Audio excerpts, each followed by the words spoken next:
ఇంకా last and most important thing, ఇది best students చేసే కార్యక్రమం ఇది.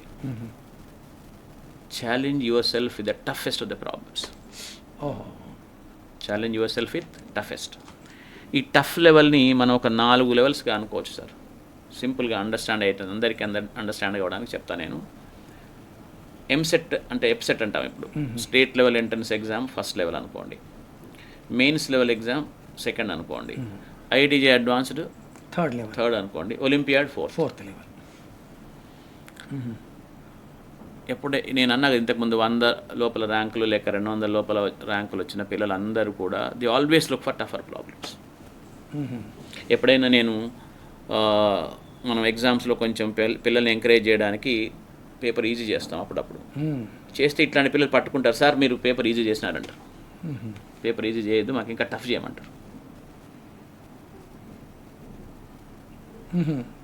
నేను ఎప్పుడు ఒక అబ్బాయి గురించి చెప్తుంటాను ఈ మధ్యన, మణిదీప్ అనే అబ్బాయి 2019లో మన దగ్గర పాస్ అయ్యి వెళ్ళి మణిదీప్ వాడికి పెద్ద కంపెనీ స్టార్ట్ చేసినాడు. వాడికి 20 లెవెల్ అయిపోయింది. వాడు వచ్చేసి సార్ బోర్ కొడుతుంది ఏమన్నా ఇవ్వండి అన్నారు. అప్పుడు నేను ఒలింపియాడ్కి ఒక మంచి బుక్ ఉంటుంది, పాత్ ఫైండర్ అనే ఫిజిక్స్లో. పాత్ ఫైండర్ క్వశ్చన్ చాలా గట్టిగా ఉంటాయి, మామూలుగా ఉండవు. అది ఇచ్చి చేయమను. సో దట్ ఈస్ అల్టిమేట్ అన్నమాట. నిజంగా ఈ కార్యక్రమం వింటున్న స్టూడెంట్స్ కానీ పేరెంట్స్ కానీ ఒకటి గమనించండి.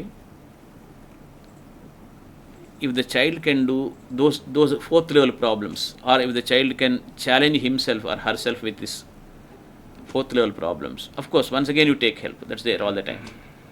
He's almost success is guaranteed. తనకు తాను ఛాలెంజ్ పెట్టుకోవాల్సిందే. ఎస్, దీన్ని టాప్ డౌన్ అప్రోచ్ అంటారు శ్రీనివాస్ సార్. చూడండి, టాప్ డౌన్ అప్రోచ్ అంటే ఏంటి అంటే, టఫెస్ట్ సమ్స్ చేసిన తర్వాత, టఫెస్ట్ సమ్స్ ఒక 10 చేసినా కూడా that's equivalent to doing 100 easy questions. ఇంకా 100 ఈజీ క్వశ్చన్ చేయాల్సిన అవసరం ఉండదు. అండ్ నాట్ ఓన్లీ దట్, ఒకసారి అట్లాంటి న్యూ టఫ్ క్వశ్చన్స్ని సాల్వ్ చేసిన విద్యార్థి యొక్క ఆత్మవిశ్వాసం అక్కడ ఉంటుంది. సో ఆత్మవిశ్వాసం పెరగడానికి, అవగాహనను టెస్ట్ చేసుకోవడానికి, అవగాహన కూడా పూర్తిగా పెరగడానికి. ఇన్ఫ్యాక్ట్ మీకు ఒక స్టోరీ చెప్తాను. మన డెల్టాలో నేను ఇంతకు అంటే నాకు ఒక డౌట్, ఇప్పుడు ఈ మీరు చెప్పే దీన్ని ఫాలో అయితే ఓవర్ కాన్ఫిడెన్స్ కిందికి పోదా సార్? ఆ సందర్భాలు కూడా ఉంటాయి. పిల్లలు కదా, ఆలోచించండి, ఉంటుంది. ఆ ఓవర్ కాన్ఫిడెన్స్ వల్ల కొంత తప్పులు చేసిన పిల్లలు కూడా ఉన్నారు. కానీ అక్కడ మనం we need to be there, మన మార్గదర్శకత్వం చేయాలి. వెరీ నార్మల్ కదా. ఇప్పుడు పిల్లలకి ఎట్లుంటుంది. కానీ ఒక్క విషయం శ్రీనివాస్ గారు, అక్కడ జనరల్గా నేను చూసింది ఏంటి అంటే, ఈ లెవెల్కి వచ్చిన పిల్లల మెచ్యూరిటీ లెవెల్స్ హైగా ఉంటాయి. ఇంకా వాడు ఋషి, వాడు ముని తపస్సు చేసే లెవెల్ లేదు. చాలాసార్లు నేను అనుకుంటాను, అసలు ఇంత ఏజ్లో ఈ పిల్లలకి ఇంత మెచ్యూరిటీ ఎట్లా వచ్చిందని. They are matured students. But కొంచెం మీరు అన్నట్టుగా ఒక 1%, 2% పిల్లలు ఓవర్ కాన్ఫిడెంట్ కూడా అవుతారు. అక్కడ మనం కొంచెం కంట్రోల్ చేస్తే, కంట్రోల్ చేయడం ఏముండదు, ఛానలైజ్ చెప్తా చూడండి, ఏం కాదు. ఎవరైతే ఓవర్ కాన్ఫిడెంట్ అయినారో వాళ్ళకి ఇంకొంచెం టఫ్గా ఇవ్వాలి.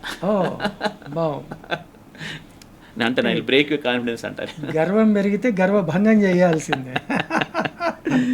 నిజమే, ఎంతైనా శిష్యుడు మరి కదా, చూసుకోవాల్సిందే. కానీ జనరల్గా నేను అన్నట్టుగా ఈ లెవెల్లో వచ్చిన పిల్లలకు చాలా రేర్గా ఇట్లాంటి మీకు గర్వం వచ్చే అవకాశం ఉంటుంది.